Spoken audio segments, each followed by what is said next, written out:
Noche de investigación en vivo. Estamos inmersos en la confección, y luego hablaremos de ello, de el 9J. Hoy daremos datos, creo que importantes, localizaciones clave, y dónde va a estar la central de Milenio 3. Pero será luego, ¿por qué? Porque a veces ocurren cosas curiosas. Veréis, una de las preguntas más habituales que a mí me hacen, y llevo muchos años respondiendo a amables cuestiones de otros colegas o de personas interesadas en el misterio, es una, desde luego, ¿cómo empezaste con todo esto? Lo hemos contado una y mil veces. Pero otra es cómo os llegan los casos, cómo van surgiendo elementos para hacer tantos programas, para abordar tantas historias. Bien, aquí hay diferentes respuestas: la documentación, los libros, toda una vida siguiendo estas historias y estar un poco al cabo de la calle. Pero es verdad que siempre ha sido la audiencia, siempre han sido las personas normales y corrientes las que nos han hecho llegar sus casos. Muchas veces esos casos se pierden en un limbo, no llegan a ningún lado porque no hay elementos concretos.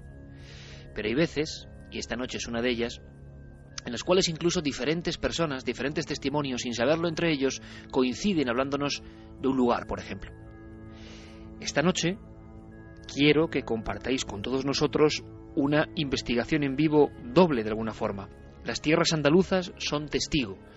Las tierras primero de la provincia de Córdoba y después de Sevilla serán entornos de nuestro peregrinar. ¿Y por qué? Porque a veces a través de un mail, antes eran cartas, llegan testimonios, piezas que encajan como un puzzle.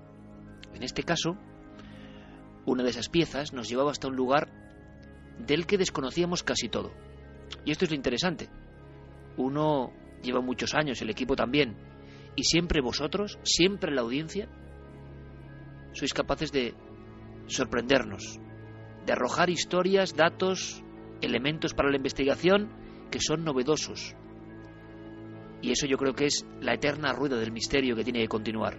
En este caso, varias comunicaciones de personas, algunas, tengo que decirlo, bastante asustadas, iban hacia un punto concreto, hacia unas coordenadas. Un lugar que, por lo que tengo entendido, está lejos de todo y de casi todos. Un lugar para el que hay que andar muchas horas si uno quiere llegar. A través de la montaña, a través de la serranía, de parajes agrestes, y de pronto, en mitad de la naturaleza, surge un edificio a bloque. Un edificio funcional, un edificio que, por estar abandonado, impresiona. Esta noche vamos a estar ahí, aunque será solo el primer paso en este caminar. A estas mismas horas, a la 1:34, creo que nuestro compañero Javier Pérez Campos está llegando al lugar, está peinando la zona, está haciendo ese caminar, y en el propio camino, en la propia ruta, ya hay indicaciones, ya historias, ya testimonios que también son parte del fenómeno. La cobertura puede jugarnos una mala pasada esta noche. Yo quiero que sepáis que si se va la conexión no está pasando nada extraordinario. Es que las condiciones son complicadas, delicadas. Iremos sabiendo por qué. Javier Pérez Campos, compañero, en vivo, en directo. Buenas noches. Hola, Iker, buenas noches. ¿Dónde te encuentras ahora mismo? Pues estoy ahora mismo en un sendero de tierra. He dejado atrás una enorme cruz de varios metros de alto en medio de un precipicio. Hemos dejado atrás ese enorme precipicio. Llevamos estamos a 7 kilómetros más incluso de la civilización. Estamos absolutamente, alejados de cualquier tipo de civilización. De hecho, la cobertura no es la mejor, la que pudiéramos desear. Y hemos dejado atrás una enorme cruz de varios metros llamada la Cruz del Ecijano, una cruz que fue construida precisamente prácticamente en el momento de la construcción del edificio al que nos estamos acercando en estos mismos momentos, y que ya de por sí pues tiene gran parte de historia negra, ¿no?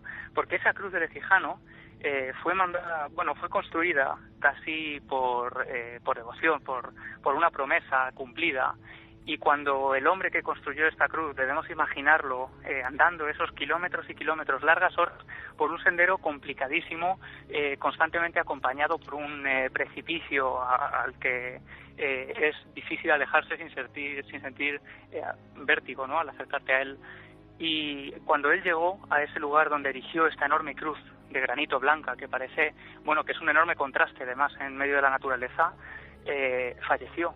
Este hombre falleció en ese último intento por cumplir su promesa y bueno, es la primera leyenda que encontramos en el camino. Le voy a pedir le voy a pedir a Yeray, digo, Javier, compañero, que incluso quite la música en este momento, porque yo creo que captemos toda la fuerza del lugar. Tú estás caminando ahora en este entorno, te espera un lugar que vamos a ir descubriendo, pero es que encima en todo este valle escuchamos la naturaleza, escuchamos tus pasos, naturaleza en plena noche, en una comarca maravillosa, en pleno corazón de Córdoba, pero también hay, aparte de esa cruz y de promesas y de aparecidos, está la historia de una serie de luminarias que han acompañado a muchos viandantes como tú ahora mismo a estas mismas horas a lo largo de los últimos años. Eso es porque, bueno, aparte de esta supuesta aparición de este hombre que falleció colocando la cruz en este lugar, ya el lugar, la plena Sierra Virgen de Hornachuelos, siempre acompañada por un pantano, además, bueno, y por el río Bembésar, tiene esas historias de luminarias que parecen emerger en mitad de la noche de ese río y que se pierden en mitad de la montaña. Precisamente por eso se cree que uno de los nombres que se dan a este cerro es el de Cerro de los Ángeles, y también en esa lista de nombres curiosos y de toponimia encontramos otros nombres como el Barranco del Infierno, por ejemplo, que hemos dejado atrás hace unas horas y que desde luego indica un poco lo abrupto del lugar. En ese lugar, en plena noche, en ese caminar, llegando hasta un edificio que luego descubriremos, un edificio que contrasta con lo agreste del entorno. ¿Por qué estaba ahí? ¿Por qué estaba ahí solitario? ¿Por qué esos miles y miles de metros cúbicos de cemento? ¿Qué ocurrió allí? ¿Por qué nos han escrito diferentes personas indicando que ocurren cosas, que han vivido historias de pesadilla? Queremos descubrirlo y queremos que vosotros escuchéis en tiempo real, según Javier Pérez Campos va llegando.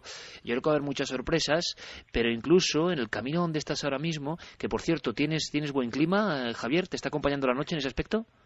Sí, tenemos una noche, además el cielo está completamente claro, unas temperaturas bastante agradables, digamos, que acompañan a esta investigación, porque si no, desde luego, entre lo dificultoso del camino, las horas y horas y horas que tenemos que andar hasta llegar hasta aquí, hasta este lugar, pues es bastante complicado, y aparte, con todo el equipo, con los sacos de dormir, porque vamos a pasar la noche además en este lugar, porque desde luego lanzarse al camino con esta oscuridad absoluta es una auténtica locura. Vas pertrechado de linternas, equipo de walkie-talkies y no se puede acceder con vehículo, digamos, hasta el punto donde tú quieres estar. Sí, hasta este punto no hemos podido acceder con vehículo y bueno, además eso nos ha permitido contactar, bueno, y hablar con otra gente, ¿no? Nos han dicho, por ejemplo, nos han hablado de datos que no conocíamos para nada, por ejemplo, vigilantes de esta zona que han vivido también fenómenos extraños y que, bueno, que no lo han pasado del todo bien. Los propios vigilantes de terrenos limítrofes a este lugar, porque está cercano también a algún que otro coto de caza. Ajá, ahí la historia, justo donde te encuentras ahora mismo, y repito que nuestro público en ningún momento piense en cosas extrañas, es el sonido de la naturaleza. Si escucháis algo extraño de fondo, luego ya veremos en el edificio, pero la cuestión es que hay una historia muy intrigante, sinceramente, muy de la España mágica, un señuelo importante y que ha recogido el vuelo, que es la historia de una penitente. Sí, precisamente además antes de la construcción de este edificio al que estamos a punto de acceder, en pleno siglo XV, esta zona es una zona de cuevas naturales, a las que el jueves, por ejemplo, estuvimos accediendo y es cierto que es bastante peligroso incluso intentar acceder a ellas por lo cerca del precipicio y por lo estrecho del camino, ¿no? Y en una de esas cuevas se recluyó una mujer que pasó a la historia de este lugar como la mujer penitente. En ese lugar se recluyó esta mujer, al parecer, para redimir sus pecados, y se metió en esa cueva durante 10 años. 10 años encerrada en ese lugar sin salir, salvo para intentar obtener alimento, ¿no? Apenas algunas plantas y lo poco que la rodeaba en este bosque. Al parecer esa mujer falleció también allí, justo debajo de, podemos decirlo ya, del monasterio. Es un monasterio al que vamos a acceder.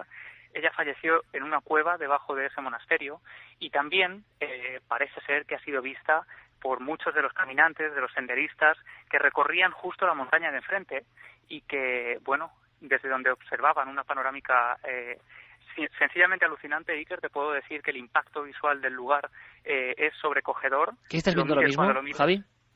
Pues ahora mismo ¿Puedes parar? Tenemos ya delante, paramos aquí, ese edificio. Un edificio, sencillamente tremendo, hormigón, son varios bloques de hormigón, metros y metros y metros en medio de la sierra, en medio de este paraje natural que se observaban ya desde varias horas antes de llegar a este edificio, y coronado además por una enorme cruz de unos 8 o 9 metros de altura, oxidada ya por el paso del tiempo, y dice Seminario de Los Ángeles. No hay luz. Actualmente, no hay nadie. No, ahora mismo no hay absolutamente nadie. Los miembros del equipo que están aquí con nosotros y el resto totalmente abandonados, sin ningún ruido que nos haga pensar en ninguna ciudad cercana ni en ninguna persona. Y como te digo, Iker, en plena Sierra Virgen, todo verde, casi selvático, se erige este edificio, hormigón, una mole de hormigón completamente blanco y corroído por el óxido. Y son además 4 bloques diferentes de unas 8 o 9 plantas para que os hagáis una idea. 8 o 9 plantas. Sí, en medio de la sierra además, como te digo, es inconfundible la silueta de este lugar y desde luego estremecedora. Nosotros cuando la vimos por primera vez fue el jueves y teníamos la luz de la tarde todavía y era estremecedora, pero ahora mismo a estas horas, alumbrándola solo con la luz de la linterna, te puedo decir que es casi un esqueleto enorme en medio de la sierra de Córdoba. Podríamos resumir, Javier, ahora que estáis delante y que vamos a investigar en vivo, en un par de frases, lo que los diferentes testigos, las diferentes personas a lo largo de las últimas semanas habían ido escribiendo o anotando. Si tuviésemos que resumir haciendo un titular, ¿qué es lo que contaban? ¿Por qué nos hablaban de ese lugar? ¿Qué les había pasado ahí? Pues ellos habían venido aquí como senderistas curiosos que buscaban un poco un remanso de paz en la naturaleza. Algunos se lo encontraron por casualidad, para otros, sin embargo, para investigadores como Manuel Delis, que está aquí con nosotros, fue casi una obsesión, una sana obsesión el encontrar este lugar. Y muchos de ellos han vivido auténticos fenómenos extraños. Uno de los que a mí más me ha llamado la atención, porque el fenómeno parecía interactuar con los testigos, eran golpes en las paredes que parecían completamente humanos, porque en uno de los casos los testigos golpeaban las paredes como para responder y obtenían una respuesta, obtenían el mismo número de golpes que ellos habían dado. Te puedo decir, Iker, que nosotros hemos estado también esta noche en el edificio y hemos escuchado esos golpes. No sabemos, desde luego optamos, ¿no?, porque puede haber una causa natural, pero desde luego curiosos y interesantes eran. ¿Los habéis llegado a grabar, Javier? Sí, tenemos además 2 grabadoras que hemos incluso ido distribuyendo por el edificio y desde luego que se han grabado. Sonidos además de todo tipo. Esos golpes serán los que más nos han llamado la atención y que si quieres ahora te ampliaremos e incluso te contaré desde el sitio donde los hemos escuchado. Perfecto. Primera conexión, Javier Pérez Campos, compañero. Va también con otro colaborador, Manuel Delis, que también fue una de las personas que mejor ha investigado esta historia y que, como pasa muchas veces, se traza una curiosa relación entre un enclave y una persona, y sobre todo porque hay acontecimientos que yo creo que sinceramente ponen la carne de gallina a todos los niveles, nivel fenomenológico, nivel humano incluso, pero eso lo iremos descifrando a lo largo de la noche. En unos minutos conectamos de nuevo, ojalá la cobertura siga estando a este nivel, y en la siguiente conexión, Javier, imagino que os quedan apenas unas decenas de metros, ya instalando el equipo y ya sabiendo más de ese lugar, de la historia de ese lugar, radiografiando ese esqueleto de hormigón en mitad de la noche. ¿Por qué tanta gente nos ha dicho tenéis que ir ahí? Un abrazo, Javier. Un abrazo, hasta ahora nos adentramos en el lugar. Habrá que decir a nuestro compañero Javier Pérez Campos, por supuesto, que también esté muy atento, con un ojo en las estrellas. Todo nuestro equipo sabe, tiene indicaciones de que hay que estar ojo a visor más que nunca de aquí al 9J, porque no sé, presentimos que algo puede ocurrir. Ojalá. En ese aspecto, además, hemos lanzado una doble encuesta que vamos a mantener hasta el mismo día de la gran alerta OVNI. Pero, curiosamente, es que hay una investigación paralela. Va a ser apasionante. Carlos Largo, compañero, buenas noches. Buenas noches, Iker. Vamos a hacer una cosa primero. Vamos a hablar de esa encuesta, vamos simplemente a oxigenarnos un poco. Tú acabas de llegar de la provincia de Sevilla, Andalucía es protagonista, otra historia, una historia que incluso ha tenido un georradar como protagonista. Hemos sondeado una zona porque se supone que ocurría algo bajo tierra y lo vamos a ir contando poco a poco. Antes vamos a lanzar, por supuesto, vías de contacto. Quizá haya personas que sepan más de este gran monasterio o seminario perdido en mitad de la sierra de Córdoba, en Hornachuelos, y tengan más historias que contarnos. Quizá desenterremos algo importante, pero también lanzamos no solo las redes de contacto, sino la encuesta. Y ahora os comentaremos una noticia muy importante en ikerjimenez.com para que vayáis ya teniendo todos los datos, todas las señales importantes de la alerta OVNI. Vías de contacto abiertas, Carlos. Pues las clásicas, Iker. El correo electrónico milenio3con número @cadenaser.com. También, por supuesto, la página web cadenaser.com con las frases de los oyentes y las redes sociales tan importantes para ese 9J y para el programa de hoy, por supuesto, en Facebook, en Twitter y en Google+, La Nave del Misterio. Y hablabas, Iker, de esas dos encuestas que hemos abierto en la página web ikerjimenez.com y que van a ser el debate de la semana durante varios días, que las dejaremos ahí puestas. Una de ellas, la pregunta: ¿se verán ovnis en la noche del 9J? Dos opciones, sí o no. Ahora mismo los resultados están así. El sí se lleva el 64,6% de los votos y el no 35,4%. También tenemos otra encuesta paralela que, bueno, queremos saber la opinión de nuestros oyentes respecto a los ovnis. ¿Qué son los ovnis?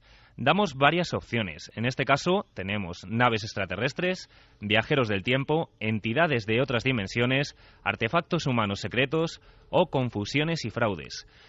Si quieres te doy los primeros datos. Perfecto. Ahora mismo el 21,2% de los votos lleva artefactos humanos secretos. El 43,2%, que me lo he saltado, naves extraterrestres. En segundo lugar, 21,2% artefactos humanos secretos. El 14,4% se lo lleva entidades de otras dimensiones. 13,5% confusiones y fraudes. Y el 7,7% viajeros de tiempo. Creo que podemos hacer, como se hizo en Estados Unidos, y en varias ocasiones además, por grandes sistemas de encuestas, bueno, pues nuestra propia encuesta, cómo está el estado de la cuestión OVNI en el 2012, ni más ni menos, en el Ecuador del 2012 prácticamente ya y de cara al 9J. Vamos a dejarlo durante varias semanas, vamos a recoger, estoy seguro, miles de votos y esto nos va a proporcionar una interesante óptica en torno a qué cree el público hoy en día. De momento los primeros datos ya son curiosísimos. Vías de contacto abiertas. La investigación continúa y continúa, Carlos, porque tú precisamente esta semana acabas de llegar de Sevilla y has tenido la ocasión de encontrarte con otro de esos casos absolutamente estremecedores, increíbles, que se han podido investigar de otro modo además. No mentía yo con lo del georradar, ¿no? Esto sería, vamos a empezar por el final, sería la última escena. El georradar, que podemos explicar qué es, buscando en un lugar donde había leyenda, misterio y fenómenos. Sí, desde luego, Iker. Esta historia nos llegaba gracias a nuestros compañeros, Pepe Ortiz y José Luis Hermida, que nos daban la voz de alerta de un lugar, en Villanueva del Ariscal, en Sevilla, donde, bueno, pues corría desde hace muchos años, desde principios del siglo XX, una historia vinculada a una casa familiar que en la anterioridad había tenido otro propietario distinto a los actuales. Actualmente esa casa es propiedad de una familia de herederos que, bueno, que la verdad es que nos han abierto las puertas de su casa. Corría una leyenda acerca de lo que tú decías, un lugar enterrado bajo tierra, una bodega, en la que había tenido lugar un atroz crimen.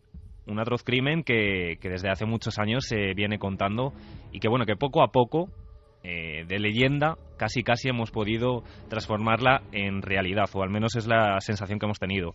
El georradar que tú mencionabas lo hemos utilizado precisamente para localizar el acceso a esta bodega donde supuestamente ocurrió este asesinato. Lo cierto es que los resultados han sido sorprendentes. Si bien con la propia maquinaria ya nos dejaban notar, el compañero, en este caso el experto, en Georradar, para que aquellos oyentes que no sepan cómo funciona esta maquinaria. Se trata de localizar las diferentes capas de terreno que hay debajo de una edificación. Es un aparatito, para que se hagan una idea, casi como una aspiradora, o cortacésped, digamos, del tamaño de cortacésped, que va analizando todo el terreno habitación por habitación. Y bueno, pues nos dejaba entrever que efectivamente había diferentes capas o diferentes tipos de tierra, y que allí podría haber un acceso. Casi de lo más reciente que hemos hecho, ayer mismo, de nuevo, hacíamos una nueva prueba, un nuevo análisis, unas catas, y que Iker, yo sinceramente me he quedado muy sorprendido con las conclusiones que hemos sacado. Bueno, pues será la segunda historia que se trazará en paralelo. Una en Córdoba, ese gran centro de hormigón abandonado en Hornachuelos, y por otro lado lo que ha ocurrido en pleno corazón de la provincia de Sevilla, donde incluso el Georradar intenta desvelar un misterio. Está pasando ahora mismo, y mi idea, mi interés máximo es que vosotros, amigos de Milenio 3, compartáis con nosotros todo lo que va ocurriendo, datos positivos, incluso contradicciones, ¿por qué no?, elementos que son propios de una investigación según se va fraguando. Es muy diferente hablar de las cosas a toro pasado. Esto está ocurriendo ahora, y quizá podéis ayudarnos a entender un poco más esto del profundo misterio que a veces se cruza en nuestro camino. Más tarde escucharemos a otros compañeros que estarán en Alerta OVNI, a Guillermo León, que os va a hablar del dossier especial que ya está en ikerjimenez.com. Esto es importante, en ikerjimenez.com ya un dossier especial, mapas, guías del cielo, algo impresionante que Guillermo ha ido estableciendo con todo el equipo, colaboración máxima, y ahí tenéis el auténtico puzzle para bucear en lo que va a ser la alerta del 9J. Pero me comunica Jeremy Martínez, línea interna, que ya ha llegado. Hay una zona un poquito complicada, incluso a nivel de cobertura de los móviles, y pendiendo de ese hilo, nuestro compañero Javier Pérez Campos ya se encuentra, imagino, justo en la entrada de este lugar que queremos seguir fotografiando con las palabras, que no es fácil. Javier, buenas noches de nuevo, compañero. Hola, Iker, buenas noches. ¿Estás ya en el lugar? Hemos accedido ya a ese lugar, Iker, a esa entrada del edificio. Estamos en la terraza del lugar, al lado de una fuente, y bueno, nos hemos tenido que abrir camino casi como si estuviéramos en una selva. Ya te comentaba, ¿no?, que el lugar era lleno de matorrales y ramas que llegan al pecho, que no ves lo que estás pisando, y además ya nos ponían un poco sobre aviso cuando veníamos hacia acá. Nos hablaban de que es un lugar con bastante fauna, ¿no? Incluso nos decían, nos alertaban para que tuviéramos cuidado con las víboras, que efectivamente son bastante peligrosas, y más si nos encontramos a esos 7 kilómetros, más de 7 kilómetros caminando de un lugar. Por tanto, tenemos que tener especial precaución, incluso murciélagos que nos han dado algún que otro susto, y alguna que otra rata también, que los miembros del equipo también han visto pululando por el edificio. Claro, y que pueden ser, hay que decirlo también, protagonistas de muchos de los sonidos o de sustos que pueden provocarse. Es decir, es el típico sitio abandonado, gigantesco, y que está siendo devorado poco a poco por la naturaleza, de alguna forma, ¿no? Sí, la naturaleza desde luego se va abriendo paso. Estamos ahora mismo rodeados de montañas y la estampa es sobrecogedora, porque bueno, bajo el cielo estrellado, esta enorme mole, varios metros de altura, las ventanas completamente rotas, y ventanas que además han sido protagonistas también en muchos de los fenómenos que los testigos nos comentaban, y que nosotros mismos el jueves, y que cuando llegábamos era una de las primeras cosas que nos llamaban la atención. ¿Qué pasó? Por eso precisamente hemos elegido este lugar. Encima de esa ventana estábamos ya en la terraza aguardando a los miembros del equipo cuando ya habíamos terminado las grabaciones, las entrevistas y demás, y volvíamos a partir de regreso a Hornachuelos. En ese lugar en concreto, de pronto los miembros del grupo que estábamos aquí formado de testigos y demás señalaban una de las ventanas, porque se estaba abriendo completamente sola. La ventana estaba abriéndose delante de nuestras narices sola, hasta llegar a dar un fuerte golpazo contra una de las paredes al chocar el portico contra la pared, y instantes después, al igual que se había abierto, volvía a cerrarse completamente sola. Lo que nos llamó la atención es que estando en ese jardín, al aire libre, nosotros, al contrario de notar aire o corrientes de aire, hacía un calor espectacular, Y lo curioso, lo que también nos llamó la atención, es que el resto de ventanas del edificio, que estaban limítrofes a esa, ni se movieron un pelo. Es decir, fue la única de todo el grupo de esas 6 ventanas de la fachada que se abrió y se cerró sola delante de nuestras narices. Podría tener una explicación natural, pero bueno, nosotros desde luego quedó la duda, ¿no? Tenemos que ir sabiendo por qué se abandonó ese lugar, por qué estaba en ese sitio, qué ocurrió, y contamos con un especialista que va a ser también un poco guía, ¿no?, en redescubrir esta historia. Pero me gustaría antes de las noticias que escuchásemos uno de los muchos testimonios que nos han ido llegando. Es un breve fragmento, pero para que la audiencia de Milenio 3 se dé un poco cuenta de cómo coinciden, ¿no?, en muchas cosas. Es Manuel Pluguer, uno de los hombres que allí pasó un momento pues bastante malo, ¿no?, como tantos otros senderistas, montañeros, personas que, claro, caminan 7 kilómetros de sendas y de montañas y llegan a un lugar y ese lugar, claro, impresiona ya. Imagino que la sugestión es fuerte. Ese gran edificio encajado, metido, como si fuese una especie de costra de la propia roca. Pero no tiene nada que ver. Esas cientos de ventanas. ¿Cómo serán los pasillos por dentro? ¿Qué ocurrió allí? Bueno, vamos a escuchar el testimonio porque es uno de tantos y es ejemplo de lo que hemos ido recibiendo a lo largo de las últimas semanas. Es una sensación bastante extraña. Es como si te estuvieran mirando por la ventana, como si te estuvieran observando. Y aparte, las ventanas y las puertas se cerraron y se abrieron solas, con bastante fuerza. Y al llegar a la cruz del monasterio, pues ya los 3 que íbamos nos pusimos bastante malos, con ganas de vomitar también. Y cuando llegamos, pues escuchamos a gente, pasos, como si hubiera movimiento allí. Pero al final cuando entramos es que no había nadie y recorrimos todo el monasterio y estaba vacío completamente.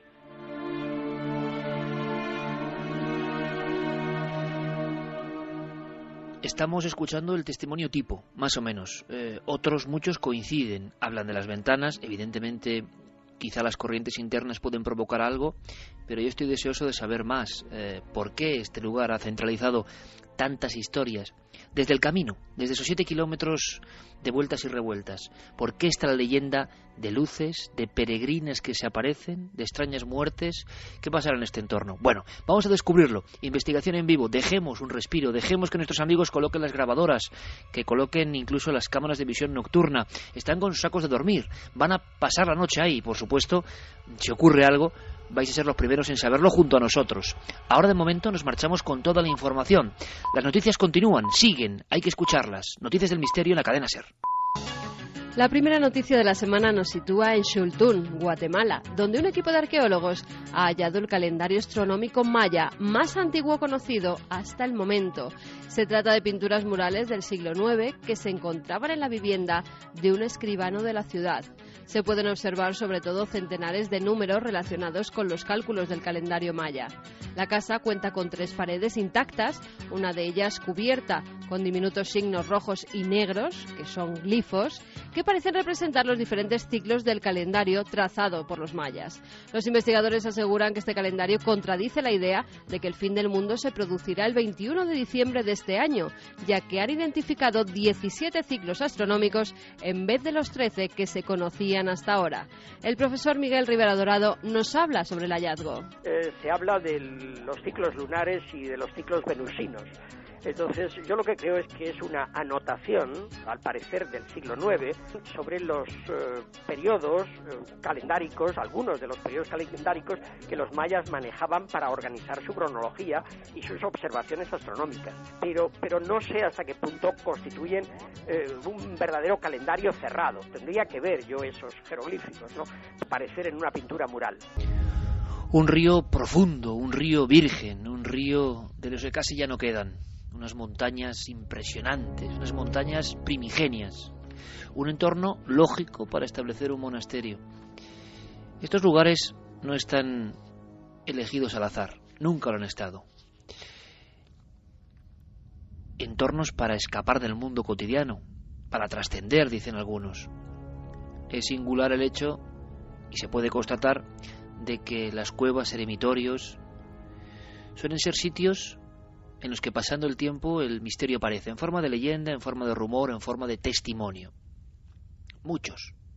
Toda España está llena de estos lugares. Ahora, pocos, con la fuerza iconográfica, con la plasticidad, sinceramente, con lo terrorífico que debe ser por la noche, como este cercano a Hornachuelos, porque es toda esa naturaleza salvaje la que cubre, la que protege este lugar de miradas extrañas. Y allí, en este edificio enorme, en estos edificios unidos, hay una historia, y queremos saber más de esa historia. Javier, compañero, ¿me escuchas? Sí, perfectamente. Seguimos aquí en la terraza de este lugar. Un auténtico laberinto, Iker, en medio de la sierra. Un laberinto porque nosotros mismos, miembros del equipo, nos hemos perdido en varias ocasiones. Los pasillos, los largos corredores, las escaleras, mantienen una estructura casi idéntica en todos los lugares, y lo que dificulta conocer en qué lugar estamos en cada momento. Y nos consta que no somos los únicos, muchos nos hablaban también de eso, pero es que además, escuchando al testigo que estuvo con nosotros también el jueves, recuerdo que eso también es algo que nos ocurrió y que también nos pareció bastante curioso. Cuando llegamos a la tarde a este edificio, a las puertas, una enorme verja que da la bienvenida al lugar, antes de cruzarlas, de atravesarlas y de entrar en el sitio, escuchamos también como voces en el interior, y llegamos a creer que podría haber alguien, quizá algún vigilante o algún otro curioso que se hubiera acercado al lugar. Lo cierto es que al entrar no nos encontramos a nadie. Podemos imaginar, además, con el largo sendero que hay que recorrer y dificultoso además para llegar hasta aquí, la gente que llega a este lugar no es porque sí, ¿no? Es gente realmente interesada en este sitio. Por tanto, desde luego, cuando nos ocurren estas cosas siempre buscas la respuesta más lógica. Quizá fue el eco que en el barranco pues juega también malas pasadas, ¿no? Ese sonido. Pero bueno, una anécdota más a la investigación en este lugar. Estáis acompañados ahora mismo por la luz de las linternas, abriéndose un poco paso. Me gustaría, y le gustaría seguro a la audiencia, saber un poco cómo es por dentro el entorno. Y te acompaña un investigador que lleva mucho tiempo unido a este enclave tan curioso, tan raro, tan fotogénico también, ¿no? Sí, tenemos la suerte además de contar con él en esta investigación, y en esta noche es Manuel Delis, que ha escrito, ha investigado muchísimo y se ha convertido casi en una sana obsesión para él, porque cuando él empezó a investigar sobre este lugar no había absolutamente o prácticamente ningún dato sobre este sitio. Sin embargo, él con valentía, digamos, se adentró en estos bosques tan cerrados y bueno, tuvo que hacer más de una visita para poder dar con el lugar. Lo cierto es que se encuentra totalmente resguardado, y si no vienes con alguien que lo conozcas, que conozca el camino y la ruta, pues es bastante fácil perderse. Por tanto, yo creo, Iker, que él mejor que yo podría hablarte además de la historia de este lugar, que además, y creo que no por casualidad, se ganó la fama de monasterio maldito. Monasterio maldito, ya con esa especie de aura, ¿no? Por cierto, que me informan compañeros, nos están llegando noticias que andéis con mucho cuidado, porque conocedores de la zona afirman, también puede ser otra leyenda, no lo sé, pero y lo dicen así, es un auténtico nido de serpientes o de víboras este lugar. Lo están contando, Iker, están llegando bastantes mensajes, así que sí que extremen un poquito la precaución. Todos incidiendo en lo mismo, ¿no? Que hay una gran cantidad, por la naturaleza, por el entorno, de víboras, ¿no? Uh-huh. Sí, bueno, cuando nosotros veníamos hacia acá, uno de los guardias, de los vigilantes de las zonas cercanas, nos incidían en eso, mucho cuidado con las víboras, porque además, en caso de que sea un macho el que muerde, pues la muerte es una posibilidad más que cercana. Y además, como te digo, Iker, en este lugar tan alejado, a esos 7 kilómetros, casi 2 horas andando, caminando de Hornachuelos, y imagínate en completa oscuridad, porque el jueves regresamos a Hornachuelos ya de madrugada, solo con la luz de las linternas por ese camino. Cuando las apagábamos nos quedábamos como en medio de la nada. Por tanto, incluso ese peligro de quedarse sin pilas en las linternas, con las linternas en medio del bosque, es otro peligro real. Aún quedan sitios aislados, en este país nuestro que parece ya hiper escaneado. Manuel, buenas noches. Vamos a ver si me escucha Manuel. Buenas noches. Manuel, ¿me escuchas? Sí, buenas noches. Buenas noches, Manuel. Tú estás, digámoslo así, vinculado a este fenómeno, a este lugar, porque en cierto momento te das cuenta de que pasan cosas muy, muy extrañas. ¿Cuándo descubres, digamos, la historia misteriosa de este monasterio perdido en la serranía? Pues fui a raíz de una conversación que tuve con un buen amigo, investigador también, que es Ángel Rivero, y estábamos hablando, salió el tema de cuál sería el sitio que te gustaría investigar, pero por una razón u otra, pues no te ves capaz o es prácticamente inaccesible. Y me comentó que había un monasterio, un antiguo convento, abandonado en mitad de la Sierra de Córdoba, que no sabía dónde estaba, pero sí sabía que tenía muchísimas leyendas, el sitio era espectacular visualmente, y que la verdad merecía la pena investigarlo, pero en ese momento él no se veía capaz. En ese momento, pues su curiosidad, digamos que me la contagió a mí, y fue cuando empecé un poco a investigarlo. Y fuiste encontrando, Manuel, pacientemente, como suele pasar esto. Ha ocurrido muchas veces, ¿no? Investigadores que puntualmente, estoy recordando ahora mismo a Pruden Muguruza, a tantos y tantos otros, que de pronto empiezan personalmente, a veces en silencio y durante mucho tiempo, a ir rascando un poco la historia, ¿no? ¿Y qué empiezas a saber? Es un sitio que se abandona, ¿por qué, Manuel? El sitio donde estáis ahora mismo, que además yo no lo conozco personalmente, estoy viendo las fotografías que nos transmite Javier Pérez Campos y que me comenta Guillermo León que en tiempo real, como ocurre siempre todo en este programa, en tiempo real, intentaremos poner en nuestras vías de contacto y en las redes sociales, en Twitter, Facebook, en la web, fotos para que veáis, quienes estéis conectados, cómo es este lugar, porque es impresionante, es que hay que verlo. ¿Por qué se abandonó? ¿Esto qué era, Manuel?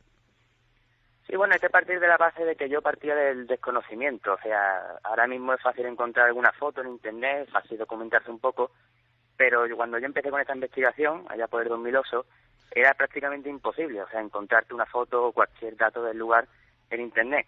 Entonces, cuando empecé a investigar un poco, pues digamos que cada vez iba tras la pista, iba más cerca, y llegué sin saber prácticamente nada. Te encuentras una panorámica de lo que es el prototipo de un edificio de pesadilla, que no sabes cómo está ahí, digamos que es de vértigo, está enclavado en medio de ninguna parte, y empiezas a preguntarte por su historia. Cuando digamos que te documentas un poco más, pues te informas de que realmente tiene una historia macabra. O sea, este edificio tan grande no se abandona por casualidad. Fue abandonado por tres incendios, digamos, repartidos por su historia, y que digamos que fue lo que creó su fama de monasterio maldito, porque digamos que cuando el monasterio llegaba a su máximo apogeo, pues digamos que se volvía a incendiar, digamos, y se quedaba prácticamente en la ceniza. O sea que ese lugar, Manuel, ese lugar que tiene un aspecto como muy rotundo, ¿no? Muy recio. La historia creo que nos remonta además al siglo XV, las piedras iniciales, pero luego yo no sé si se va completando. ¿Qué pasa? ¿Que se va reconstruyendo después de cada uno de estos incendios? Efectivamente, el monasterio se fundó en 1490 por Juan de la Puebla, que fue segundo conde de Belalcázar, y digamos que en principio era lo que era un pequeño convento. Pues lo que pasa es que, digamos, las vistas del lugar, que son impresionantes, o sea, esto transmite, es la controversia, ¿no?, que transmite muchísima paz, pero a la vez el vértigo de un edificio colosal en un barranco. Esto despertó la curiosidad de muchísimos feligreses que decidieron, digamos, mudarse aquí, y acabó siendo lo que es ahora. Claro, cuando se volvió a incendiar, volvían a edificarlo, y digamos que cada vez que lo edificaban lo hacían más grande, porque digamos que cada vez más gente cogía la fama este monasterio. O sea, las personas, Manuel, querían ir allí por algún motivo, ese seminario, a ese apartarse del mundo, yo no sé si por el paraje o por lo que tuviese de desconocido, de magnético este entorno, o de telurismo, ¿no? Porque desde luego yo te tengo que decir que pocas veces he visto una estructura, parece realmente, no sé, un recuerdo de las casas colgadas de Cuenca, pero a lo bestia, en mitad de un paraje, claro, absolutamente agreste, y eso impresiona, y tenía que impresionar en su tiempo. Y me quieres decir entonces que era un sitio como muy solicitado por los que iban a hacer sus votos y a iniciarse en el sacerdocio.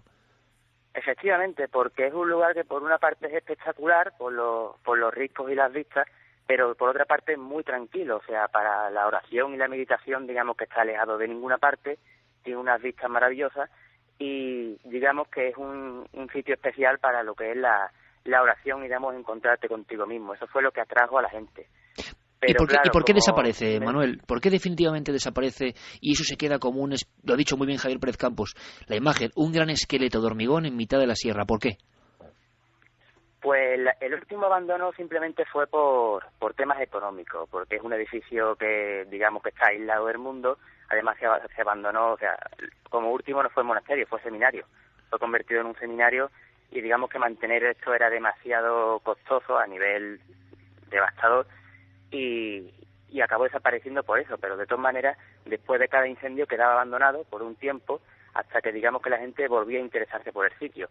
Digamos que es un lugar que crea una especie de atracción-repulsión por el hecho de estar alejado de cualquier parte, pero a la vez, una vez estás aquí, digamos que se respira paz y tranquilidad. Eso está ubicado en la montaña de Los Ángeles, se llama Monasterio de Los Ángeles porque la montaña, antes de que existiera ese monasterio, ya tenía fama por las apariciones de luminarias que salía del Belmésar y se metían, según los testimonios, en la montaña. O sea que, como hemos visto, un lugar ya marcado desde antiguo por luces y por aparecidos. ¿Y cuándo te encuentras tú, Manuel, personalmente indagando? Y además yo creo que es lo que has hecho, como han hecho otros muchos compañeros, es redescubrir un poco la historia, ¿no? Y ponerla sobre el mapa. Y a partir de esta noche más. Y espero que para bien, porque sabemos que la audiencia de Milenio 3 es muy respetuosa. Tenemos otro lugar de la España mágica para conocer. Pero cuando te empiezas a encontrar con testimonios como los que hemos escuchado, con personas, senderistas, alpinistas, investigadores, curiosos, que empiezan a contar que pasan cosas ahí dentro. ¿Cuándo empiezas a recopilar esa información? Pues es bastante curioso, porque antes de recoger testimonios lo que me informé son de las leyendas que corren en torno al monasterio, como la que te ha contado el compañero Javier, de la mujer penitente, la cruz del Efijano, tal y tal. Entonces, cuando empiezo a recoger testimonios, es muy curioso porque por este edificio lo que más pasan son senderistas que desconocen dichas leyendas. Jamás han escuchado hablar de la mujer penitente, de su cueva, absolutamente de nada. Y sin embargo los testimonios verifican dichas leyendas. O sea, gente que jamás ha escuchado hablar de la mujer penitente dice que de su cueva ve salir una luz que se dirige al monasterio y que se pierde allí. Lo cual, para alguien que está investigando este caso, pues digamos que le da muchas ganas de seguir y digamos que le da veracidad al fenómeno. ¿Y tú, Manuel, personalmente, cuál es el momento en el que has pasado de investigador a testigo de algo que realmente te ha sobrecogido o te ha sobrepasado? El lugar, digamos, que siempre te hace estar alerta. Es el prototipo de un edificio de pesadilla, digamos, con verjas oxidadas y en todo momento te sientes observado. Pero cuando empiezas a sentir los resultados es cuando, digamos que en una investigación, empiezas a escuchar sonidos que ya no es sugestión. Los compañeros ya lo están comprobando, tus compañeros, porque es impresionante cómo estando en una planta, y aquí es imposible que te puedan sorprender otro tipo de gente porque los verías venir desde lejos. Esto está muy alejado y digamos que cualquier luz se ve a kilómetros. Empiezas a escuchar pasos, empiezas a escuchar arañazos en las paredes, todo tipo de fenomenología. Ya, bueno, dejando aparte lo que a nivel psicofónico, que también las hay, e incluso, digamos que es el único lugar donde yo he podido comprobar que el fenómeno aporte, lo que yo solo conocía por estudiarlo y por haber escuchado algún testimonio, pues digamos que aquí he podido vivirlo. O sea, aquí viví la materialización de un objeto que salió de ninguna parte. Y es bastante curioso. Digamos que estaba preparando mi equipo y preparando la mochila cuando sentí caer lo que en su momento me pareció una piedrecita encima de la mochila. Uh-huh. Pero lo curioso es que vino del barranco, o sea, donde es imposible que lo tire absolutamente nadie. Cuando alumbro con la linterna veo que no es una piedrita, que es un trocito de cristal, que de eso lo conservo como una reliquia. Digamos que los investigadores, bueno, no investigadores, curiosos del misterio, es como una especie de cajón de reliquias, ¿no? Es un trocito de cristal y cuando lo llevo a gente, porque parecía bastante antiguo, me dicen que es un trocito de una especie de candil. Un candil de estos que llevan la velita, que llevaban para ver en la oscuridad de los frailes. Sí. Lo cual sería bastante curioso porque vino del barranco y digamos que estaba fuera del monasterio. Es como si alguien lo fuera perdido en su época y se fuera quedado por ahí en el barranco. Es bastante curioso. Javier, compañero, estáis entonces ahora mismo en una planta concreta. Sitúanos un poco. Estáis junto a un pasillo, las estancias son grandes, estáis como saliendo por una de las terrazas. para que la cobertura pues nos responda, pero sería muy interesante intentar, aunque sea como sensación, si se corta la comunicación pues ya volveremos a conectar desde la central del estudio 1 de la cadena SER, porque a mí me gustaría saber cómo suena eso por dentro, incluso cómo son esos pasillos. Hazme la radiografía, Javier, cómo es este entorno, por dentro queda algo de lo que fue, es un lugar absolutamente pelado de recuerdos, solamente son pasillos, o hay elementos que indican el pasado, los incendios, las muertes que allí ocurrieron. Bueno, encontramos, desde luego, de su primera construcción en el siglo XV solo queda una pequeña capilla que hemos estado observando ahora, pero de su posterior ocupación por esos frailes, quedan, por ejemplo, los colchones en las camas, quedan los dormitorios con esas... ¿Quedan los colchones en las camas todavía? Sí, quedan los colchones, los somiers, parecen que las habitaciones están prácticamente ocupadas. Vemos las puertas de los armarios como lugares muy reconocibles, además, dentro del edificio. ¿Puedes adentrarte en alguno de estos lugares, Javier, en una próxima conexión, intentarlo? Sí, vamos a intentar entrar en un pasillo, en un angosto pasillo lleno de ventanas, cercano también a las aulas del viejo seminario, porque después fue un seminario.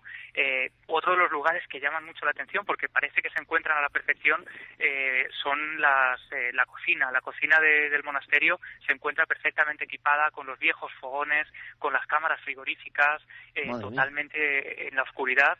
Y luego, por ejemplo, desde luego el recuerdo de cómo este lugar ha sobrevivido a 3 incendios y con esas escenas terribles. Por ejemplo, Manuel me contaba cómo algunos de los supervivientes o de esas víctimas de los incendios, en un último intento por sobrevivir, se lanzaban al vacío del barranco para intentar apagar sus llamas en el río. Claro, porque el río pasa justo debajo de este lugar de tantos ventanales, suspendido un poco, ¿no? A horcajadas casi de la montaña. A mí me gustaría, Javier, llegado a este punto, si podemos, yo no lo sé técnicamente, cómo estamos y en qué circunstancias estáis exactamente ahora, si incluso podríamos hacer una división, cada uno por un lado, y poder volver a conectar, porque hay un par de historias que me interesan mucho. Primero, qué tipo de apariciones, si es que las ha habido dentro del entorno, han ocurrido, qué ha pasado con esas voces y sonidos que vosotros mismos habéis escuchado, y también sé de una historia que quizá Manuel quiera ahondar algo sin dar muchos más datos, porque sé que es una historia un poco densa e incluso un poco trágica, porque ha habido algún investigador que después, vamos a decirlo así, poco tiempo después y estando en el ámbito de esta investigación, pues falleció fulminantemente, ¿no? Imagino que eso podrá tener que ver o no con la historia del sitio, pero sí que impresiona mucho a las personas que conocen el acontecimiento. Manuel, ¿podemos comentar algo de esta historia? Hay un investigador local, creo que, vamos a decirlo así, que fallece de un colapso en pleno proceso de la investigación, ¿no? O poco después. Sí, buscarle una relación es, digamos, aventurado, pero sí es curioso que un amigo investigador, pues, digamos que fue su última investigación. Yo los guié hasta aquí, se interesaron por el lugar, lógicamente por su envergadura y su historia, y la verdad es que días después de haberlo investigado y haber sacado una psicofonía bastante extraña, pues falleció de un infarto. Hombre, no es que fueran extrañas circunstancias, pero que estaba muy bien de salud y digamos que no tenía ningún problema. Y se encontraba días antes investigando en ese entorno que tú lo habías abierto un poco, en este monasterio. De eso fue su primera visita. Además le encantó un material muy interesante del cual van a pasarme ahora varias información, porque yo no pude acompañarle, yo fui solo el guía en esa ocasión, aquel día tuve que trabajar, pero le guié hasta aquí y digamos que sí, que fue su última investigación y que quedó ahí, hombre, que el pobre, digamos que no dio para más. Tienes informaciones que, iremos completando si es posible, Manuel, y te agradezco mucho la labor y la ayuda y la forma de hacer un poco la crónica de este lugar novedoso para todos nosotros, pero ¿tienes la sensación, la sospecha de que en esa última noche en este lugar, antes del fallecimiento desgraciado de este investigador local, hubo incluso resultados positivos en la obtención de psicofonías? Sí, aquella noche a nivel psicofónico fue brutal, porque se trajeron una psicofonía muy clara, se trajeron además unos sonidos lo que se denominan claricencia, que son sonidos que salen de ninguna parte, pero los escuchas en el momento, pero después no se graban, y siempre vino contándome que aquí se escuchaban muchísimas voces, que el sitio era impresionante y que por supuesto quería volver. O sea que tú... Uh-huh. Dime. No, o sea que Manuel, tú llegaste a escuchar a este investigador al regreso contándote lo que más o menos había ido investigando o había ido obteniendo antes de su muerte. Sí, yo llegué a hablar con él, eso me dijo que estaba encantado con el sitio, que por supuesto quería volver, hombre, no es que se fuera a obsesionar, pero que le haya impactado, además que es un sitio que impacta a cualquiera. Y sí, tenía una investigación pendiente y la verdad es que se quedó ahí. De eso, otro compañero malagueño y yo, digamos que en parte por eso también estamos más ahondando en este lugar, también por él un poco. Es como una especie de trabajo que hay que acabar de alguna manera, ¿no? Efectivamente, es como algo que no es que empezáramos los tres, pero es algo que lo siempre ha estado ahí, siempre como hablamos de tal de terminarlo juntos y tal, y como no pudo ser, pues lo hemos terminado nosotros aparte. Bueno, desde luego me parece impresionante, Manuel, haya relación o no, sí que es una historia humana y que lo estemos contando en el lugar de los hechos. Hay muchos sitios en el misterio español que han sido las últimas investigaciones de muchos jóvenes y no tan jóvenes, ¿no? Y eso también a veces hay que recordarlo. Vamos a hacer una cosa, Javier, Manuel. Vamos a ver si podemos actuar en diferentes puntos. Creo que una de las ideas es conexión por walkie-talkie, que estéis en diferentes puntos que han sido, vamos a decirlo así, calientes o donde ha habido mayor fenomenología, y me gustaría mucho poder asistir a ese momento. Así que os dejamos unos minutos para que os reubiquéis, si os parece, y conectamos en apenas unos instantes y nos seguís dando información de este lugar que estamos escaneando en vivo con vosotros, y yo os lo agradezco enormemente y sé que la audiencia también. Así que hasta dentro de un momento en este monasterio en mitad de la Sierra de Córdoba. Un abrazo, compañeros. Un abrazo, hasta ahora.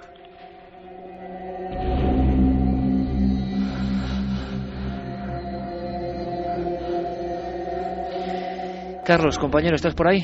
Sí, aquí estamos, Iker. Vamos a hacer una cosa. Vamos a dar unos minutos de descanso a nuestros compañeros, simplemente para saber cómo continúa la investigación, aunque por supuesto si ocurre cualquier cosa, hasta las 4 en punto estaremos muy atentos, porque claro, ya esta historia de uno de los investigadores compañeros que de alguna forma tuvo la desgracia después de investigar, a veces las novelas se quedan cortas, ¿no? Con algunas historias. Vamos con mensajes, si te parece. Carlos, repetimos vías de contacto. Había muchos buenos amigos y esto es un lujo, como siempre en este programa, la audiencia que tenemos, yo me siento muy orgulloso, porque lo que hacían es, por favor, tener mucho cuidado y dar indicaciones a nuestros dos amigos allí en el monasterio esta noche. Y no solo eso, Iker, están llegando testimonios de gente que ha pasado la noche allí también y que dicen y aseguran haber vivido fenómenos muy parecidos a los que hemos escuchado. Pues será información muy interesante para la investigación en vivo de Javier Pérez Campos. Y Carlos, queremos escucharlo, claro que sí, cuéntanos. Vamos a recordar esas vías de contacto: el correo electrónico milenio3@cadenaser.com, las frases de los oyentes de la página web cadenaser.com y las redes sociales, La Nave del Misterio en Facebook, en Twitter y en Google+. Por ejemplo, Eugenio Romero comentaba: la Sierra de Córdoba tiene mucho misterio, asesinatos, desapariciones, apariciones de fantasmas, incluso rituales satánicos. Davido también nos decía: en Córdoba hay muchos sitios conocidos por apariciones, la Torre de la Calahorra y la de la Mal Muerta, el Mirador de las Niñas, una casa situada en el pueblo de Trasierra de Córdoba, la Casa del Piano. Nos ofrecían, como ves, muchos lugares donde también ocurren fenómenos similares. Antonio Lopera nos dice: he ido muchas veces al Seminario de Los Ángeles. Allí se escuchan ruidos raros en la cocina y en la segunda planta dicen que en las cuevas hay un tesoro. Todo el mundo parece, Carlos, que coincide en el asunto de gente como conversando, ¿no? Lo que al parecer les ha pasado para sorpresa de nuestro propio equipo en la noche del jueves. Mira, por ejemplo, Aurea también nos decía: conozco el sitio, vivo muy cerca y es un lugar tremendamente mágico. Naturaleza casi virgen en plena Sierra Morena. Muy cerca vive el llamado ermitaño, solo, como guardián de los misterios. Espero que lo hayan podido visitar. Pepe también nos decía: espectacular lugar donde merece la pena visitar y donde sin duda pasan cosas muy raras, ruidos, movimientos dentro del edificio. Merece la pena visitar este lugar en Hornachuelos, siempre lo recordarás. Y uno de los testimonios que te decía Iker, por ejemplo, es Rafael Santiago Villegas, que nos decía: aproximadamente a 2 kilómetros del monasterio se encuentra un criadero de buitres ubicado en unas rocas. Yo pertenezco a un club de mountain bike de un pueblo vecino, Posadas. Cada junio, coincidiendo con la luna llena, organizamos una ruta nocturna. Hace 4 años decidimos hacer esa ruta y reconozco que en mi vida vida había sentido una sensación igual. Parecía como que desde las ventanas alguien te observaba. Tengo 2 amigos que han pasado la noche en el monasterio y me han asegurado que en ese edificio ocurre algo difícil de explicar. Y me han asegurado que desde luego lo pasaron muy muy mal. Juan Manuel también, por ejemplo, para terminar, nos decía Iker: soy vecino de la zona, el lugar es escalofriante y los ruidos son verdad, yo los he podido escuchar. Es curioso lo de la zona de las montañas de Los Ángeles y el Barranco del Infierno, y en medio, claro, un lugar con la Gran Cruz, ese edificio con ventanas oscuras como ojos que miran hacia el río y hacia la sierra, una vegetación espectacular que a mí me recuerda, sinceramente, el lugar más parecido que yo he visto es trabajando en la investigación de Tumba sin nombre. Carmen se acordará muy bien, en la noche en Sierra Morena, incluso escuchar casi el sonido y la presencia, ¿no? Escuchar la presencia sin verlo del lince ibérico. De verdad que es un entorno impresionante que no es el mismo, pero desde luego se le parece mucho, y de noche tiene que ser realmente impactante. Nuestros amigos vagan por esos pasillos, y también hay que decir una cosa: evidentemente es tan peculiar, solo por conocer este lugar, sean más o menos ciertos los hechos y comprobables, solo por ver estas fotos de la España mágica que ahora Guillermo ha puesto en nuestra web, en ikerjimenez.com y en las redes sociales, ya merece la pena. Es como descubrir un entorno nuevo. Pero hablando de descubrimientos, Carlos, y dándoles tiempo a nuestros amigos, que por supuesto trazamos línea de conexión directa, si pasara cualquier cosa, por supuesto cualquier emergencia, porque también nos escribe gente, Carlos, diciendo que no solo hay reptiles, víboras, que están lejos de cualquier lugar, digamos, con atención médica, sino que además puede haber ganado bravo. O sea, digo, bueno, sí. esto ya lo tiene todo. Hay que tener cuidado, pero físicamente, ¿no? Con nuestros compañeros. Parece luego. Ser, además, sí, que me estaba acordando también, no sé si recuerdas cuando fuimos al Monte Abantos, que también nos lo avisaron. Es un lugar que está poblado prácticamente de todo tipo de fauna, y sí que nos llegaban muchos mensajes también avisando precisamente de eso. Pues gracias por estar alerta. La investigación la hacemos todos, y Carlos ha tenido, dando tiempo a nuestros compañeros, Carlos ha tenido la oportunidad una vez más de toparse pues con un caso muy fuerte, tremendamente fuerte, que vamos a intentar resumir. Yo no sé, Carlos, si para dar un impacto brutal en este momento podíamos incluso recuperar un documento sonoro, una psicofonía. Creo que sabes a qué me refiero perfectamente. Porque podría ser un poco la puerta de inicio de esta investigación que acababa con el equipo de Cuarto Milenio manejando un georradar e intentando descubrir si había una oquedad o una habitación secreta en una finca.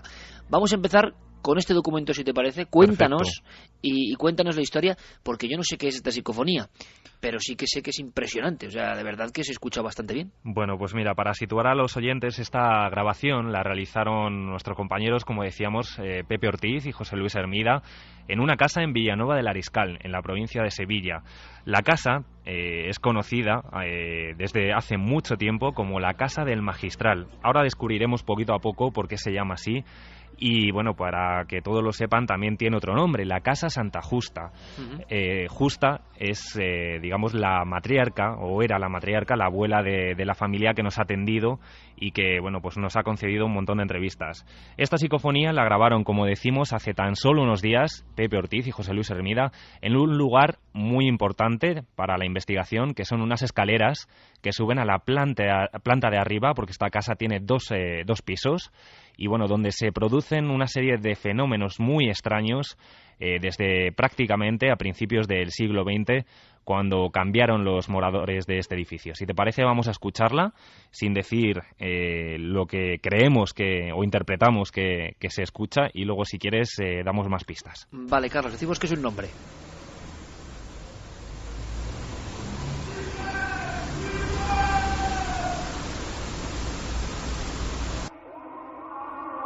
¿Está la voz repetida 2 veces, me imagino, o es así exactamente? Está repetida bueno, precisamente. Es un alarido tremendo. El lugar está cercano a entornos donde alguien pueda gritar de esa forma. Pasan coches, no sé cómo explicarlo, porque es que es muy clara. Tiene ese tono típico tan sórdido, ¿no?, de algunas psicofonías. Tiene ese tono, pero es que es clarísimo. Pues lo cierto, Iker, es que es un lugar que está apartado del pueblo. El pueblo de Villanueva del Ariscal pues es un núcleo que es pequeño relativamente, aunque sí que ha crecido en los últimos años. Y esta casa, como decimos, se construyó en 1906. Antiguamente, solo un único camino llevaba a esta casa y estaba aislada. Actualmente se encuentra ya unida a otros chalés nuevos de nueva construcción, pero está totalmente abandonada, está apartada al final prácticamente del pueblo, y es lo que precisamente nos ha llamado la atención, que justamente cuando grabaron, nos lo contaba tanto Pepe como José Luis, lo dejaron todo prácticamente cerrado y con un silencio que allí no pasaba absolutamente nadie, y en toda la grabación, que duró prácticamente 1 hora y media, 2 horas, no se escucha ningún ruido, algún ruido de algún coche que pasa por ese camino, pero no ninguna voz. Y esa voz además parece que tiene como reverberancia, que tiene como eco, como si estuviera en la propia casa, y nadie se podía haber colado. Dice un nombre que nosotros interpretamos. No lo digas, no digas. Vale, quiero volver a escucharla, por favor. Vamos a ver si Geray nos puede poner de nuevo el documento, porque ahí hay alguna psicofonía de este tipo, en plan grito o alarido. Tiene algo. Yo no sé qué tiene, pero a mí cuando lo escuché por vez primera me impresionó, sinceramente. Ahora, es alguien que se mete en la casa y grita, aunque no es un grito directamente al micrófono, es un poco más lejano. Repetido 2 veces, muy unido, pero desde luego esto no es un error en la audición. Está clarísimo el sonido. Ahora hay que saber qué es. Ocurre en esa casa del crimen y en esa casa del georradar.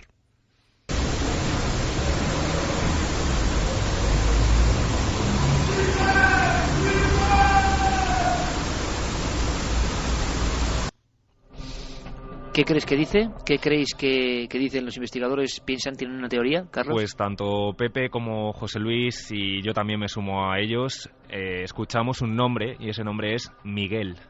Miguel, escuchamos de nuevo, a ver si la pareidolia auditiva da su efecto o no, si alguien, pues digamos, se reafirma en lo que había escuchado por vez primera, en lo que había llegado a su cerebro, o ahora cambian de idea, ¿no? Y esto nunca se sabe si está bien o no, pero es lo que piensan los investigadores locales, Pepe Ortiz, José Luis Hermida, esos buenos compañeros, sabuesos, veteranos y que siempre están al cabo de la calle y siempre con magníficas aportaciones, y lo graban ellos directamente, y desde luego me parecen gente de absoluta confianza. Que pueda ser un error, que pueda ser no sé qué, pues no lo sé, pero dirá Miguel. Escuchamos.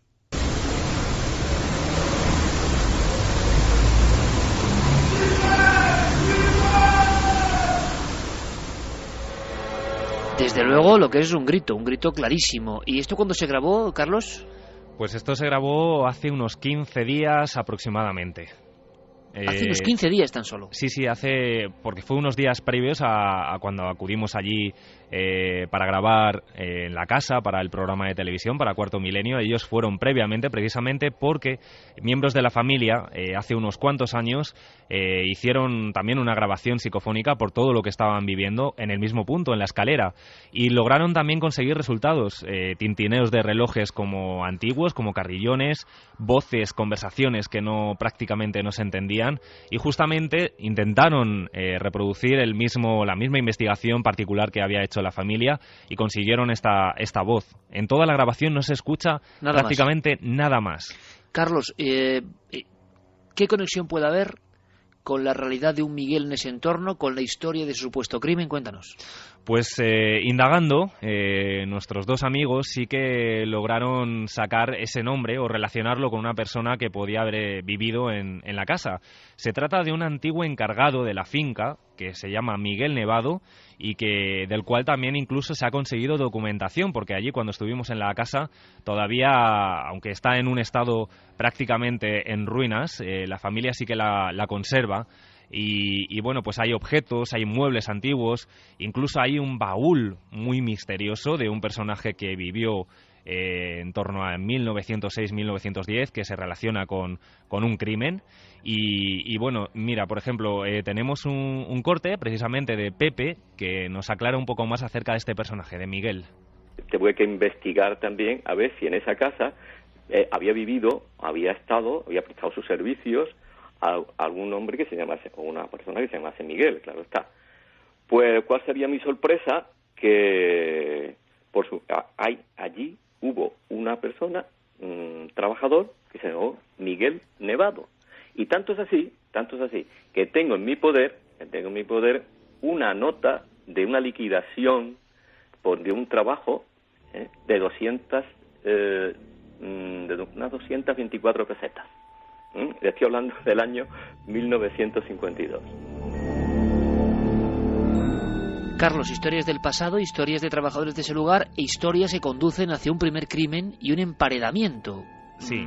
Un hecho como muy siniestro, una muerte desde luego a destiempo, muerte luctuosa, emparedamiento, y a partir de ahí una serie de fenómenos que se prolongan en el tiempo, como estamos viendo casi hasta hoy. Sí, además lo primero que te puedes encontrar nada más llegar a la casa es una verja que interrumpe el paso. Allí pone Santa Justa. Como decíamos, es el nombre de una de las personas, digamos, de la matriarca de esta familia, cuyo marido compró la casa al anterior propietario y se la regaló como un homenaje, digamos, a su mujer. Anteriormente, en 1906, es cuando se construye esta casa y, bueno, pues el primer morador es un canónigo, el canónigo magistral de la Catedral de Sevilla, llamado José Roca y Ponsa. Este hombre vivía acompañado de una especie de ama de llaves, de criada, que se llamaba Dolores Sánchez, o al menos así es lo que han podido rescatar también nuestros amigos investigadores, que es como se la conocía en el pueblo. Lo cierto es que era una mujer que se relacionaba, pero pocas veces, porque únicamente iba al pueblo, como decíamos, estaba apartada totalmente la casa de lo que era el núcleo central del pueblo, pues para hacer tareas de compras, de alimentos para este canónigo. Y bueno, pues parece ser que con los años esta mujer desapareció. No se supo nada de ella. En pocos días nadie del pueblo tenía ninguna noticia. Y bueno, pues se cuenta como una leyenda, aunque sí que hemos encontrado también atisbos de realidad, de que este canónigo pues pudo un día matarla. Bien por celos, se cuenta por una historia de celos o un malentendido que hubo entre ellos, y bueno, pues parece ser que decidió emparedarla viva en una bodega que había abajo en el sótano de la casa. Un sótano que a día de hoy está totalmente sellado y que es lo que hemos tratado de localizar con el georradar. En tiempo real, y esto es absolutamente increíble, pero es la verdad, o sea que la experiencia del 9J puede ser maravillosa. Guillermo León ya coloca fotografías, imágenes de la finca donde Carlos Largo ha estado investigando, acaba de llegar con todo este material, todavía en tiempo de proceso. Lo alucinante es que estos dos lugares, por un lado el barranco y el increíble monasterio de hormigón gigantesco, ese esqueleto vacío en la zona de Hornachuelos, Córdoba, también tenéis las imágenes en increaciones.com, y ahora también las imágenes de la finca El Magistral, y son dos lugares unidos por la absoluta soledad, la pátina del tiempo transcurrido, la sensación de que hay secretos. Claro, esa idea de una mujer emparedada vuela rápida, imagino, por toda la zona de Sevilla, pero te vas encontrando, Carlos, con testimonios de personas que hablan de fenómenos escalofriantes en este lugar. Sí, precisamente lo más impactante de esta historia es que es la propia familia, muchos de los miembros de la familia que bueno, son herederos actualmente, los que mencionan que han vivido en sus propias carnes estos fenómenos extraños. Como decíamos, es el patriarca, el abuelo de esta familia, el que se la regala a Doña Justa, a la abuela de la familia, y a partir de entonces empiezan a suceder muchos fenómenos extraños, grandes ruidos, se notan presencias, murmullos, conversaciones en plena madrugada. Y por ejemplo, conseguimos hablar, sobre todo tenemos que agradecer cómo nos abrieron las puertas de esta casa para poder estar allí investigando. Podemos escuchar el testimonio de Joaquín Hinojosa, que es uno de los nietos actualmente de esta familia propietaria, y que habla de esos atronadores ruidos que hacían prácticamente notar como si la casa se estuviera cayendo. Joaquín se encontraba un fin de semana, allá por los años 70, 80, con una amiga charlando tranquilamente en esta casa, una casa a la que acudían los fines de semana y también en el veraneo, como una forma de escape de Sevilla. Y bueno, pues de repente se escucha un atronador ruido, y así lo recuerda Joaquín. Empezó a sentir un golpe que atronaba la casa como si la casa fuese a caerse abajo. Entonces estos golpes, que era la impresión que a mí me daba, es como si la casa la estuviesen golpeando con una bola de acero, que la casa entera temblaba. Pues esto se repitió durante 7 u 8 veces. No volvimos a cruzar palabras entre nosotros, y rápidamente recogimos todo lo que teníamos en la casa y nos fuimos. Yo no tenía en ese momento la valentía de ir a por las habitaciones de la casa viendo de dónde procedía el ruido. Lo que sí puedo recordar es que aquello no era un golpe que lo pudiera dar una persona. Tenemos que agradecer, Carlos, una vez más la deferencia. Son los herederos de este lugar con secreto y quizá con crimen, quién sabe. Y además las paredes, ¿no? Las paredes como si fuesen señal de algo que ocurrió sangriento al otro lado de ellas, quién sabe. Hay más fenómenos, hay más testimonios y los has grabado. Sí, además hay que insistir que este fenómeno, por ejemplo, como si la casa se fuera a caer, como si hubiera prácticamente un terremoto, no solo lo ha vivido Joaquín, también lo ha vivido Pablo, que es otro de los nietos, y lo recuerda además cuando era pequeño, que incluso su padre llegó a subir a la planta de arriba pensando que había ladrones y, bueno, para su sorpresa, se encuentran que todos los muebles estaban en su lugar y prácticamente nada se habían movido. Pero, sin embargo, lo sentían así, como un auténtico terremoto, como si la casa se fuera a caer encima de ellos. Y el típico arrastrar de muebles y la sensación de que o la casa se cae o la casa, siendo ya un poco románticos, ¿no?, como esta noche, un poco digno de Edgar Allan Poe, la casa estuviese gritando su secreto, ¿no? A mí me recordaba mucho la casa Iker, estableció un paralelismo, prácticamente esa oscuridad, ese aspecto tétrico, la casa de la película de Los Otros, ese aspecto, digamos, muy, muy negro. Y fíjate, hablábamos de presencias, incluso la madre de Jaime Hinojosa, que es el hermano de Joaquín, es otro de los nietos de la familia propietaria, también llegó a escuchar de madrugada una conversación entre dos personas que no llegó a entender, pero fue en plena madrugada cuando bajó a beber un vaso de agua y, bueno, pues se lo comentó al día siguiente a sus hijos prácticamente desencajada. Jaime también fue la última persona que ha dormido de noche en esta casa. Como decimos, actualmente se encuentra en un estado, bueno, pues prácticamente en ruinas, y también tuvo una experiencia que nos va a relatar él mismo. Ahora le escuchamos. Yo soy la última persona que ha dormido solo en esta casa una noche entera. Y la verdad es que no lo he vuelto a hacer, porque aquella noche, cuando intentaba conciliar el sueño, noté una presencia en la habitación, como era el sonido de una respiración que no me dejaba dormir. Por mucho que intentara abstraerme de lo que estaba escuchando, no podía, hasta tal punto que me tuve que levantar de la cama, mirar en los armarios, mirar en un hueco que hay debajo de la escalera, incluso salí fuera de la casa. Diferentes miembros de una familia, los herederos, diferentes generaciones, hablando con claridad absoluta. Otro de los testimonios, decías, Carlos, que impresionante, ¿no? Y tiene mucho que ver con el mismo fenómeno que ocurre dentro de ese otro punto de investigación de esta noche, ese monasterio. Conversaciones, que esto es una de las cosas que más puede impresionar a alguien, yo creo, aparte de ver una figura, claro. Sí, entrar además en un sitio y escuchar a dos personas hablando y no hay nadie.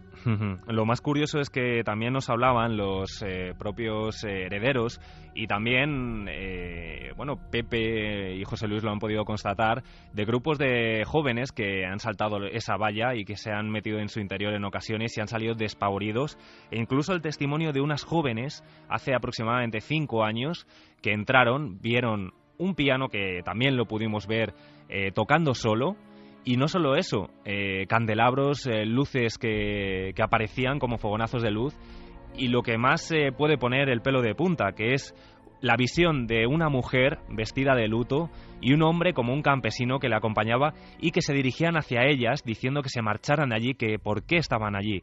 Estas chicas, bueno, nos han dado el permiso para poder contar el testimonio, pero están actualmente o han estado en tratamiento psicológico por la fuerte experiencia que tuvieron. ¿A raíz de ese acontecimiento tuvieron que recibir asistencia médica? Asistencia médica, y hasta hace muy poco tiempo han ido mejorando, porque lo tienen como un recuerdo muy, muy impactante, precisamente que esas dos figuras, esa mujer vestida de luto y ese campesino, se dirigieran a ellas diciéndoles que se marcharan. También incluso hemos podido hablar con José Antonio Castillo, que es un hijo también es el hijo de un encargado que había en la finca y que nació y creció, se crió allí en la Casa Santa Justa, la casa del magistral. Él también ha sido testigo de movimiento de objetos en la planta de arriba, una planta en la que también nosotros intentamos en la investigación probar, digamos, si se producían fenómenos. Llegamos a perros de rescate, esos perros que además tú conoces porque pertenecen a un grupo que nos acompañó también en Belchite y que se comportaron de manera muy extraña en las habitaciones de la planta superior. Pues bien, José Antonio Castillo nos habla de unos movimientos, de una mecedora, de una butaca y de una cuna que actualmente también están en la casa. Yo subía arriba, porque a mí siempre me ha atraído la parte de arriba, y yo había veces que subía y esa butaca la veía moviéndose junto a la cuna de metal que había allí. Y claro, a mí me extrañaba porque allí ventanas cerradas, puertas cerradas, y que se moviera la mecedora. Y yo algunas veces pues, la tocaba, la dejaba quieta, me daba la vuelta para subir la escalera o para subir a la otra parte de arriba, y empezaba otra vez la mecedora a mover. Acaba de nombrar este hombre, nombres, apellidos, testimonios, un arquetipo absolutamente clásico y que espanta bastante, ¿no? Y que las películas incluso nos han contado 1 y 1000 veces, una mecedora. Lo curioso es que estas personas son valientes y hablan, pero en cuántos inmuebles de este tipo pueden ocurrir cosas similares. Yo creo que el colofón, aunque seguimos investigando, es tiempo real, se está investigando ahora mismo de alguna manera, es descubrir ese hueco, ese lugar, ese secreto donde pudo estar enterrado este cuerpo del crimen, legendario o no. Por eso, ahora entendéis, amigos y amigas de Milenio 3, llevamos el georradar, no solo los perros, sino el georradar. Y lo que podemos decir, que no sé si se puede decir a estas horas o no, Carlos, es que el hallazgo es, vamos, puede ser casual, pero sorprendente, ¿no? Sorprendente desde luego, porque como tú decías, esta historia sí que era conocida en el pueblo de Villanueva del Ariscal. Incluso nos contaban algunos vecinos, como Ángela, que la gente mayor se santiguaba en la misma puerta de la Casa Santa Justa porque había escuchado, mejor dicho, de esta historia, de este crimen de Dolores Sánchez, que incluso uno de los miembros de la familia, que era investigador, José Rafael Abascal, pues llegó a investigar con los bodegueros antiguos de la casa para saber si había un acceso digamos, para poder investigar esta historia. También incluso amenazaban a los niños pequeños con encerrarles allí en la casa del magistral. Como tú decías, nosotros ayer, en este caso, tanto Pepe como José Luis fueron un paso más. La familia dio permiso para hacer unas catas en aquellos lugares en los que se creía que podía estar ese acceso a la bodega.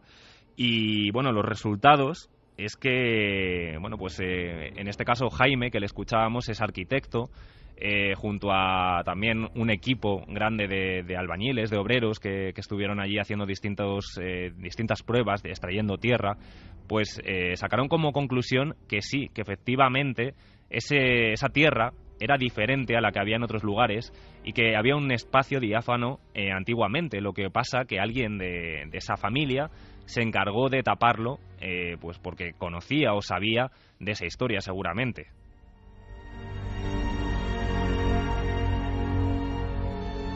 La leyenda la unimos al georradar, y el georradar encuentra una zona, un espacio apelmazado con otra tierra, quizá porque ahí está el secreto, ¿no? Nosotros vamos a seguir investigando, desde luego.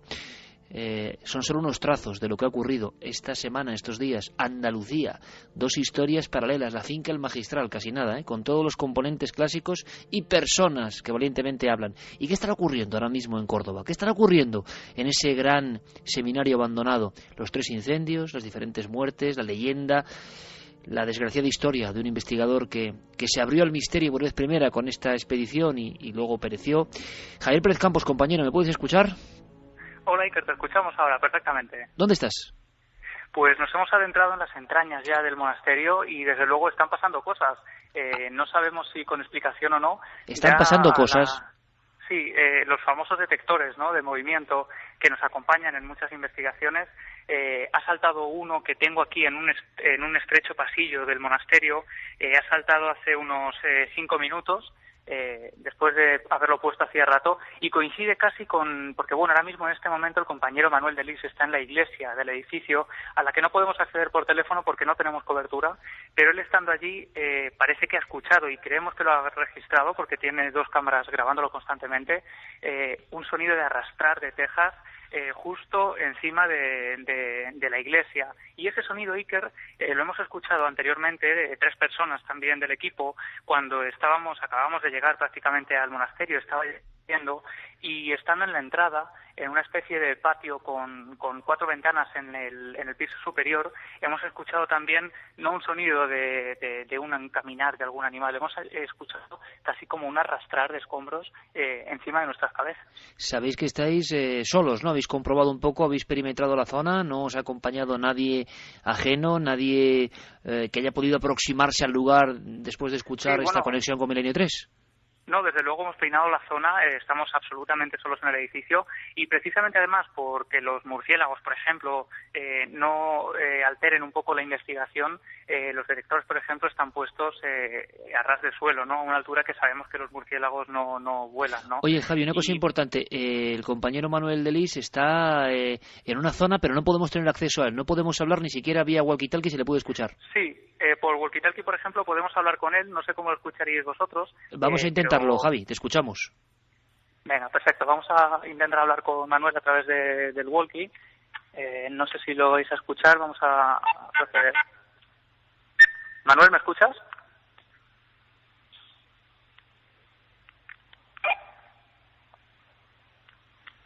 Manuel, ¿me escuchas?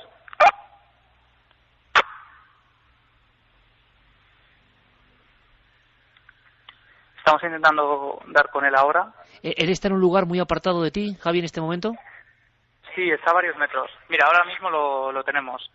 Escuchamos. Manuel, ¿nos escuchas ahora mismo?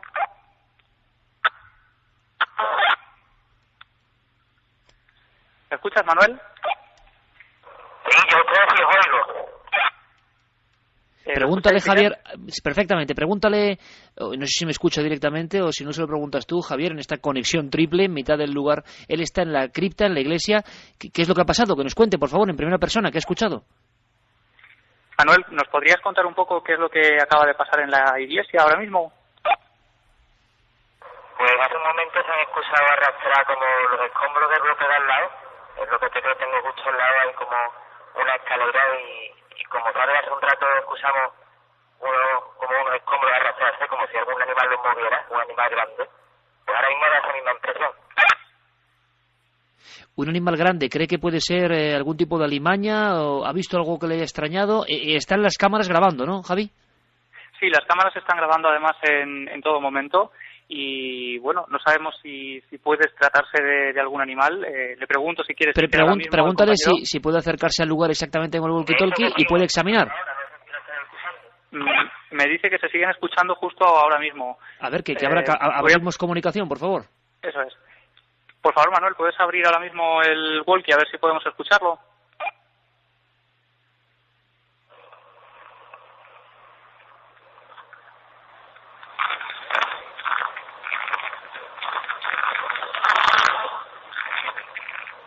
Unos pequeños pasitos, ¿lo escucháis? Hemos escuchado algo, pero ¿son tus propios pasos? Pregúntale, Javier, si son sus propios pasos o está escuchando algo directamente, que se dirija de inmediato hacia el lugar, por favor. Manuel, me pide Iker si por favor puedes dirigirte al lugar del que estás escuchando esos ruidos. Se dirige ya hacia allá el compañero.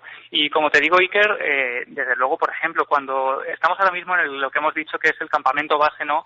Porque es el sitio más alejado de los animales, desde el que tenemos controlado también el patio y la entrada a esa iglesia. Por tanto, desde aquí prácticamente podemos ver que no hay absolutamente nadie merodeando, ni siquiera por esas ventanas que rodean a todo el edificio. Cada menos de medio metro hay una ventana que taladra esta gran mole de... ¿Estáis en diferentes plantas, Javier?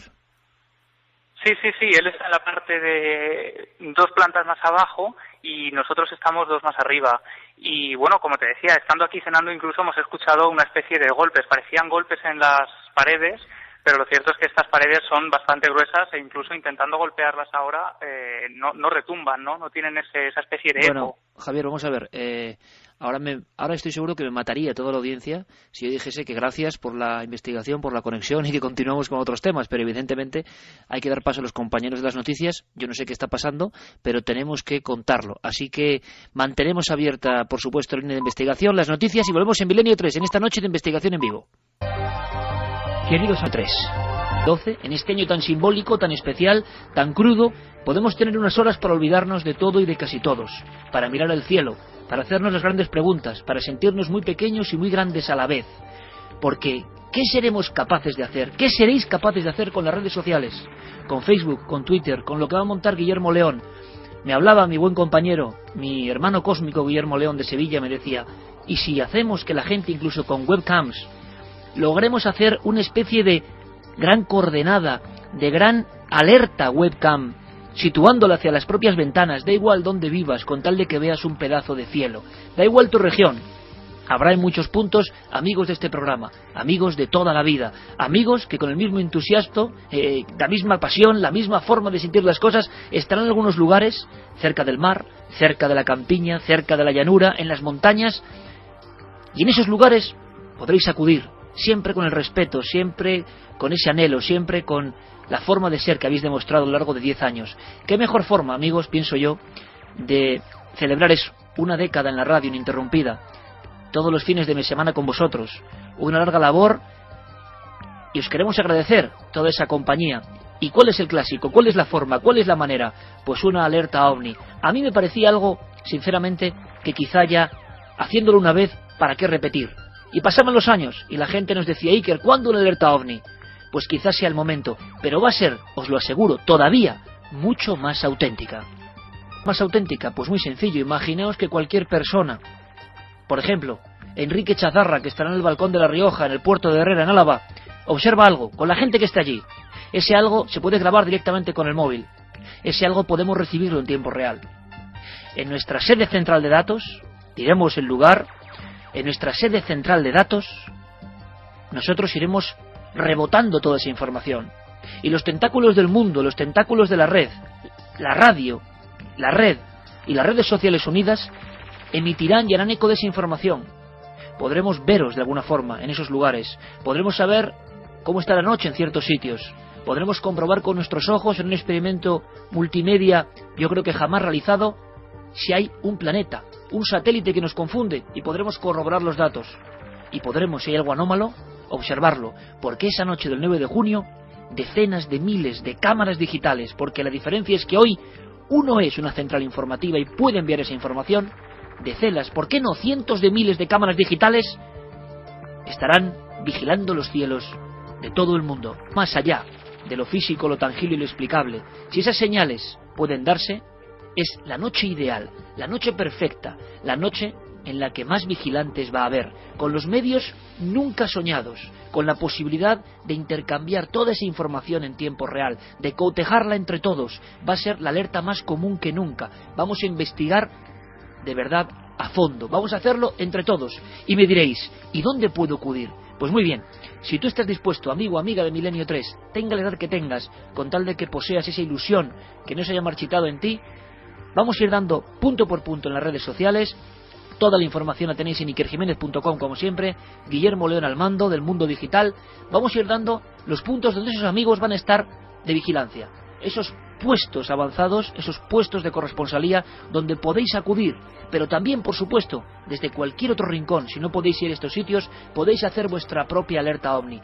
Prismáticos preparados, móvil preparado y posibilidad de ponerse en contacto con nosotros de inmediato, por un mensaje, por un mail, por un muro de Facebook, claro que sí.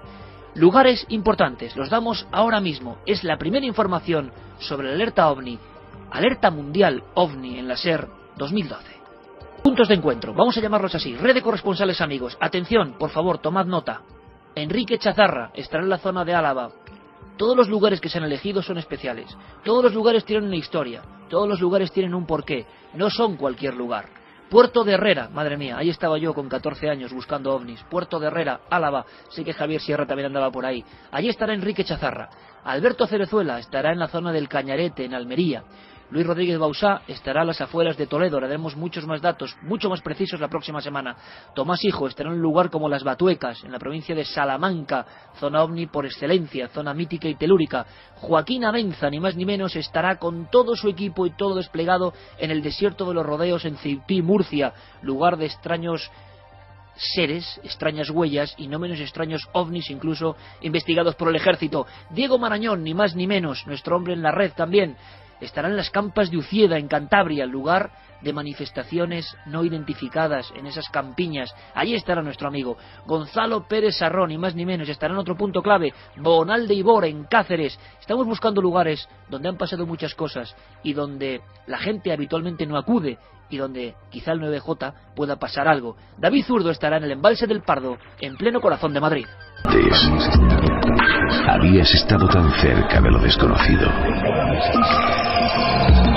Milenio 3. OVNI 9J, con las máquinas y la ilusión preparada para la alerta OVNI del 9 de junio. Nuestro compañero Guillermo León, en breve tiempo, irá actualizando datos en todas las redes, en todas las vías de contacto, todas activadas, ya lo sabéis, la nave del misterio, en Facebook, en Twitter, el tablón de la cadena SER y ikerjiménez.com como punto, epicentro, faro, donde Guillermo va a ir dando toda la información junto con nuestros compañeros corresponsales en busca esa noche de luces, de misterios en el cielo. Yo puedo daros ya algunos datos importantes. Ha habido ciertos cambios, nuestros compañeros se están moviendo para buscar lugares idóneos para la observación. Muchos preguntabais, ¿qué hay que hacer? Bueno, hay una forma en la que podéis escribirnos para decir simplemente en qué lugar vais a estar, en qué lugar vais a vigilar el cielo. Al mismo tiempo, sencillamente, podéis tener acceso a estos lugares que vamos a enumerar, donde compañeros nuestros, a veces con unidades móviles de la SER, donde se permita la señal, estarán vigilando los cielos. Simplemente es eso, mirar los cielos, con telescopio, con prismáticos, a viva sensación de la mirada, sin otro aditamento, estar con vuestro receptor de radio, siguiendo la programación de Milenio 3 esa noche tan especial. Y por supuesto, sería muy interesante con un teléfono móvil con la capacidad de hacer fotografías, vídeos y de poder enviar esa información. Nosotros estaremos en un punto de España con una central de datos, iremos dando toda la información. No va a ser Madrid, será una ciudad de España donde nos desplazaremos el equipo a trabajar para tener toda esa información, toda esa red unida, ese núcleo al que lleguen los tentáculos de toda la información que vais a ir generando. Así que si os parece, de momento anunciamos a día de hoy la actualización para el 9J, grupos, lista de corresponsales. Ahí va a haber siempre una persona de nuestro equipo que estará, si tenéis cualquier duda, si queréis estar tranquilamente observando el cielo, seguramente algunos tendréis alguna pregunta, pero en definitiva, lo más importante es estar todos en armonía, en compañía, observando los cielos. Esta noche, de 1 a 4. Y cualquier cosa que ocurra, comentarla rápidamente para que todos tengamos la información al mismo tiempo.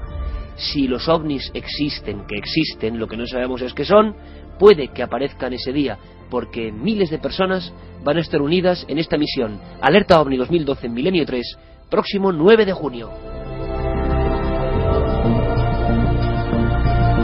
Enrique Chazarra, nuestro compañero, estará en el balcón de La Rioja, en el puerto de Herrera, en Álava, puerto de Herrera, un lugar de verdad emblemático, donde han pasado muchos casos. Alberto Cerezuela, en el Cañarete, en Almería. Luis Rodríguez Bausá estará en Toledo, en la zona de la ermita del Virgen del Valle, de la Virgen del Valle, en Toledo. Luis Rodríguez Bausá. Tomás Hijo, lo acabáis de escuchar, en Arapil Grande, Salamanca, que hay un cambio.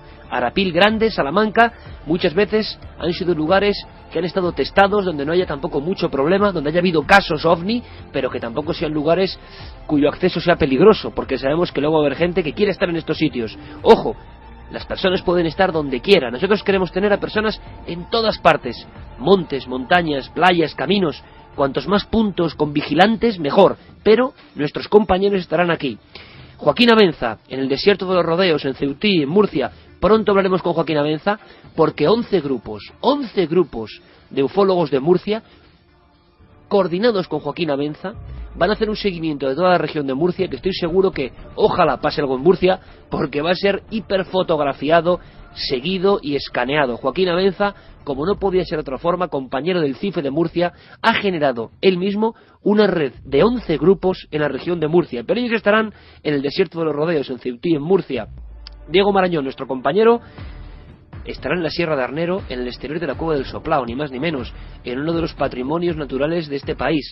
En el exterior de la Cueva del Soplao, una explanada impresionante, desde donde se dominan hasta los picos de Europa, un cielo increíble, el de Cantabria. Ahí estará Diego, con la gente que quiere acudir en armonía, siempre con ese buen sentido, a pasarlo bien en el buen sentido, a juntarse gente, personas que tienen una misma motivación y a mirar el cielo, a descubrir el cielo. Nunca lo vamos a olvidar, estoy seguro. Y si ya pasa algo, imaginaos. Gonzalo Pérez Sarrón, ni más ni menos, estará en Bonal de Ibor, en Cáceres. ¿Por qué? Pues porque Gonzalo sabe muy bien que hayan pasado muchos casos de apariciones de luces, casos de persecuciones, casos de visión incluso de seres, de figuras.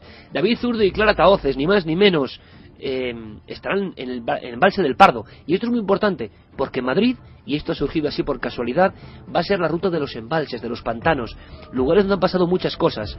David y Clara estarán en el embalse del Pardo, pero es que Santiago Vázquez, ni más ni menos, estará en el pantano de la Jarosa, y Enrique de Vicente, ni más ni menos, en el pantano del Atazar.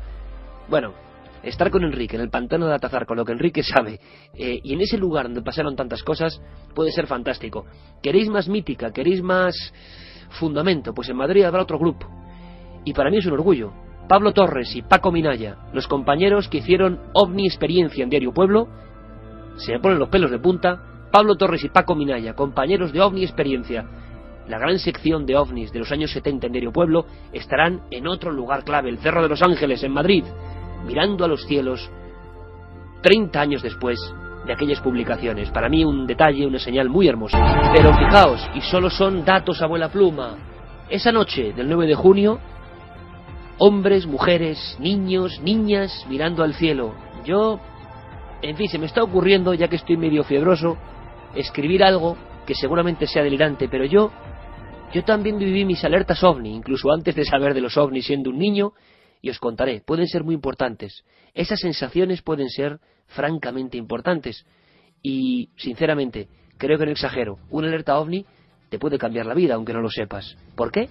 Por todo lo que vives, por todo lo que se abre a tu alrededor, por la sensación de ser un poco Quijote de las estrellas esa noche. Veréis, vigilantes del cielo, quiere decirse, personas que no son nuestros corresponsales, que de motu propio, a lo mejor con sus provisiones, con sus telescopios, con sus catalejos, quien lo tenga, con sus cámaras fotográficas, estén en lugares que han elegido, porque quieren estar allí incluso en soledad, pero que saben que puede acudir más gente. Cuantos más grupos, mejor. Ya tenemos confirmación de grupos en Montserrat, Badalona, Llinars del Vallès en Barcelona, Benalmádena, Málaga, Ceuta, el campo de tiro de la Lastra, en el Monte Garbi en Valencia, en Castellón en el pico de Peñagolosa, en Orihuela, Alicante, en Guardamar, también en Alicante, en el pico Jano de Asturias, en el Angliru, ni más ni menos en Asturias, en Oviedo, en Córdoba, en Cabra, provincia de Córdoba, en el pueblo de Gerena en Sevilla, en Core del Río en Sevilla, en Montequinto en Sevilla, en los montes de Málaga, en Torre del Mar en Málaga, en Antequera en Málaga, en el Torcal de Málaga, en Salamanca, en la misma provincia, en el Peña de Francia, en las Batuecas, también en Salamanca. Habrá gente en el Escorial, en Alganda del Rey, en Ávila, en la Sierra de la Demanda de Burgos, en León, en Teruel, en el monte Jaizquíbel de Guipúzcoa, en el monte Xaxán en Pontevedra, en las inmediaciones de La Coruña, en Villalba, Lugo, en la Cañada Zadillas de Jaén, en las Hoces del Cabriel, en Alcázar de San Juan, en la zona de los Molinos.